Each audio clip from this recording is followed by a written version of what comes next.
قیامت کے دن ایک عورت کو اللہ کے دربار میں حاضر کیا جائے گا، ایک خاتون کو اللہ کے دربار میں حاضر کیا جائے، اور یہ عورت کون ہوگی؟ یہ بے نمازی عورت ہوگی۔ اس کو اللہ کے حضور حاضر کیا جائے گا۔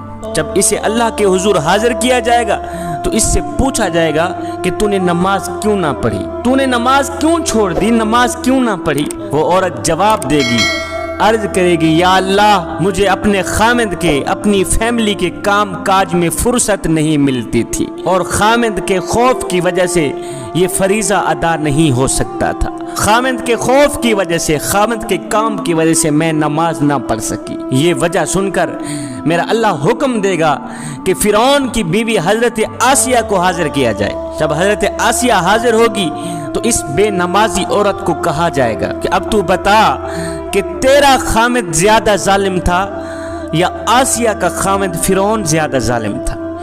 ہائے ہائے، مئی بتا تیرا خامد زیادہ ظالم تھا یا آسیہ کا خامد زیادہ ظالم تھا؟ اللہ تعالیٰ فرمائے گا، دیکھو آسیہ ایک ظالم شخص کی بیوی تھی، ایک ظالم بادشاہ کی بیوی تھی، ایک ظالم شخص کی بیوی تھی، اور کیسی عبادت گزار تھی، کیسی متقی پرہیزگار تھی، کیسی میری محبوبہ تھی۔ اگر کسی خامد کا ظلم کسی کو نماز سے روکتا تو سب سے پہلے آسیہ کو روکتا، سب سے پہلے آسیہ نماز چھوڑ دیتی، سب سے پہلے آسیہ عبادت چھوڑ دیتی۔ اس کے بعد میرا اللہ فرمائے گا، اے بے نمازی عورت، خامد کا تیرا عذر غلط ہے، اور خامد کا عذر غلط ہے، تو خود غافل تھی، اور غفلت کی وجہ سے تو نے نماز نہ پڑھی، غفلت کی وجہ سے تو نے نماز کا دامن چھوڑ دیا، غفلت کی وجہ سے تو نے قرآن کا دامن چھوڑ دیا، غفلت کی وجہ سے تو نے میری عبادت کا دامن چھوڑ دیا۔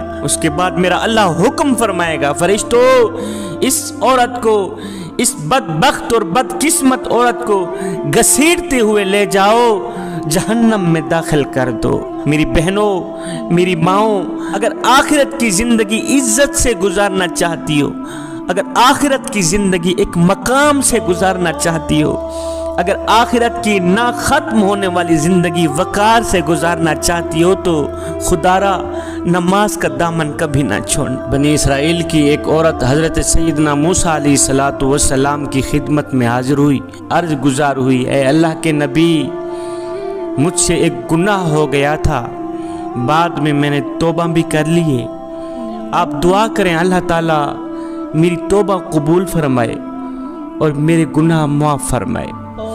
سیدنا موسیٰ علیہ السلام نے پوچھ ہی لیا، اے خاتون، تجھ سے کون سا ایسا گناہ ہوا ہے، کون سا ایسا گناہ ہوا ہے، کون سی ایسی غلطی ہوئی ہے، کون سی ایسی خطا ہوئی ہے جس کی دعا کرانے تو اتنے دور سے میرے پاس آئی ہے؟ وہ خاتون کہنے لگی، بنی اسرائیل کی عورت کہنے لگی، اے اللہ کے نبی، مجھ سے گناہ یہ ہوا تھا کہ میں نے زنا کیا تھا اور میں حاملہ ہو گئی تھی، حاملہ ہوئی، مجھ سے ایک بچہ پیدا ہوا، اب بچہ پیدا ہوا تو میں اپنے اس گناہ کو چھپانے کی خاطر، اپنی اس غلطی کو چھپانے کی خاطر، اپنی اس خطا کو چھپانے کی خاطر میں نے اس بچے کو ذبح کر دیا، میں نے اس بچے کو قتل کر دیا، اور ذبح کر کے میں نے اسے مٹی کے سپرد کر دیا، یہی مجھ سے گناہ ہوا ہے۔ اے اللہ کے نبی، آپ دعا کریں اللہ تعالیٰ میری توبہ قبول فرمائے اور میرے گناہ معاف فرمائے۔ ہائے، اللہ کے نبی نے جب سنا کہ اس عورت نے زنا کیا ہے جس کے سبب ایک بچہ پیدا ہوا، اس عورت نے اپنے اس گناہ کو چھپانے کی خاطر اس معصوم بچے کو ذبح کر دیا، مار دیا، قتل کر دیا۔ ایک انسان کا قتل پوری انسانیت کا قتل ہے جوانو۔ موسیٰ علیہ السلام یہ سن کر جاہو جلال میں آ گئے۔ آپ نے فرمایا، بدبخت عورت اور گنہگار عورت، یہاں سے نکل جا، یہاں سے دفع ہو جا، تو نے ایک معصوم بچے کی جان لے لی ہے، تو دفع ہو جا، نکل جا یہاں سے، کہیں ایسا نہ ہو آسمان سے آگ اترے اور تیری نحوست کے سبب ہم سب کو جلا کے راکھ کر دے۔ جب اس عورت نے دیکھا اللہ کے نبی جاہو جلال میں آ گئے ہیں تو وہ عورت ٹوٹے دل کے ساتھ وہاں سے اٹھی، گھر نکل گئی۔ جب یہ عورت ٹوٹے دل کے ساتھ یہاں سے نکلی تو ادھر سے حضرت سیدنا جبریل علیہ السلام حاضر ہوئے، وہی لے کر آئے، اے اللہ کے نبی، اللہ فرما رہا ہے کہ تو نے ایک توبہ کرنے والی کا دل کیوں توڑا؟ اے موسیٰ تو نے توبہ کرنے والی کا دل کیوں توڑا؟ اے موسیٰ تو نے توبہ کرنے والی کا دل توڑ کر خالی ہاتھ واپس کیوں بھیج دیا؟ کیا تو نے بھی اس عورت سے زیادہ بدتر گناہ کرنے والا کوئی نہیں دیکھا؟ کیا تو نے اس عورت سے بھی زیادہ گناہ کرنے والا نہیں پایا آج تک؟ موسیٰ علیہ السلام نے فرمایا، اے جبریل، کیا اس عورت سے بھی زیادہ بدتر گناہ کرنے والا اس دنیا میں کوئی رہتا ہے؟ اور کیا اس عورت سے بھی بدتر گناہ کرنے والا اس دنیا میں کوئی اور بھی ہو سکتا ہے؟ یہ سن کر حضرت جبریل علیہ السلام نے عرض کی، اے اللہ کے نبی، جان بوجھ کر نماز چھوڑنے والا، جان بوجھ کر نماز چھوڑنے والا شخص اس عورت سے بھی زیادہ بدتر گناہ کرنے والا ہے۔ جو شخص جان بوجھ کر نماز چھوڑ دیتا ہے، جوانو، وہ نوجوان اس زانیہ عورت سے بھی بدتر گناہ کرنے والا ہے۔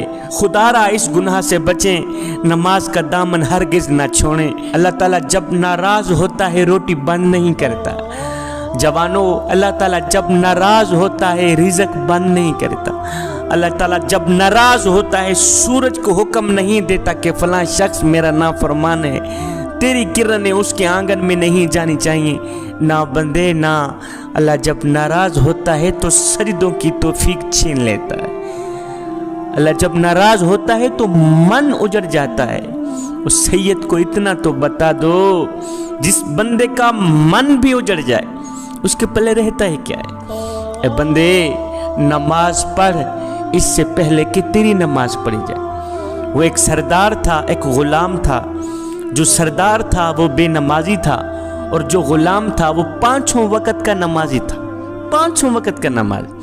ایک دن یہ سردار اور یہ غلام کہیں جا رہے تھے، جاتے جاتے اذان کی آواز آئی۔ غلام نے کہا، سردار جی آپ یہاں ٹھہریں، میں چاہتا ہوں نماز پڑھ کے آتا۔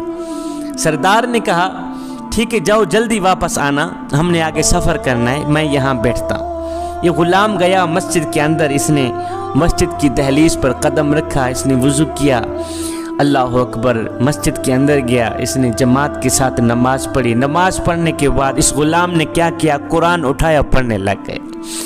حضرت سیدنا علی المرتضیٰ شیر خدا کا آج سے 1400 سال پہلے کا وہ جملہ مجھے آج تک نہیں بھولا۔ آپ نے فرمایا، یا باری تعالیٰ، میں تیری عبادت تیری جنت کی لالچ کے لیے نہیں کرتا، اور نہ ہی تو جہنم کے خوف سے کرتا ہوں۔ مالک، میں تو تیری عبادت بس اس لیے کرتا ہوں کہ تو لائق ہی عبادت کے ہے، تو لائق ہی بندگی کی۔ ایک شخص حضرت سیدنا علی المرتضیٰ شیر خدا کے پاس آیا، کہنے لگا، یا علی، میں نے آپ کے بارے میں کچھ سنا ہے۔ کہا جی کیا سنا ہے؟ کہا جی میں نے سنا ہے کہ تو اللہ سے باتیں کرتا ہے اور اللہ تیرے سے باتیں کرتا ہے۔ آپ نے فرمایا، میاں تو نے بالکل ٹھیک سنا۔ کہا وہ کیسے؟ کہا میاں، جب میرا دل کرتا ہے کہ میں اپنے رب سے بات کروں تو میں نماز پڑھنے لگ جاتا ہوں، اور جب میرا دل کرتا ہے کہ میرا اللہ مجھ سے بات کرے تو میں قرآن اٹھاتا ہوں، پڑھنے لگ جاتا ہوں۔ اب یہ غلام مسجد کے اندر گیا، نماز پڑھنے کے بعد اس نے قرآن اٹھایا، پڑھنے لگا۔ اب باہر بیٹھا سردار اس کے انتظار میں تھا۔ سارے نمازی نماز پڑھ کے واپس چلے گئے، یہ غلام مسجد کے اندر ہی بیٹھا۔ جب وہ سردار باہر بیٹھا تھکا تو آہستہ آہستہ اٹھا، جاؤں پتہ کروں کہاں مر گیا ہے غلام۔ یہ سردار اٹھا، یہ آیا مسجد کی دہلیز پر، اس نے قدم رکھا، جہاں مسجد کے جوتے پڑے ہوئے ہوتے وہاں آ کے رک گیا، اندر نہ گیا، جوتوں والی جگہ پہ آ کے رک گیا، آوازیں دینے لگا، اور غلام کہاں مر گیا ہے؟ اور سارے نمازی نماز پڑھ کے واپس چلے گئے، تیری ابھی تک نماز ختم نہیں ہو، اور جلدی باہر آ، ہم نے آگے سفر کرنا، اور جلدی باہر نکل، ہم نے آگے سفر کرنا ہے، اور ہم نے آگے سفر کرنا ہے۔ جب اس سردار نے بار بار غلام کو آواز دی تو غلام نے اندر سے قرآن مجید بند کیا۔ غلام مسجد کے اندر بیٹھا، کہنے لگا، سردار جی میں کیا کروں کہ جو خدا تجھے مسجد کے اندر نہیں آنے دیتا وہ خدا مجھے مسجد سے باہر نہیں جانے دیتا، میں کیا کروں، میں مجبور ہوں۔ میرا مالک مجھے باہر جانے بھی نہیں دیتا۔ جو خدا تجھے مسجد کے اندر نہیں آنے دیتا، وہ خدا مجھے مسجد کے باہر نہیں جانے دیتا۔ اے بندے نماز پڑھ۔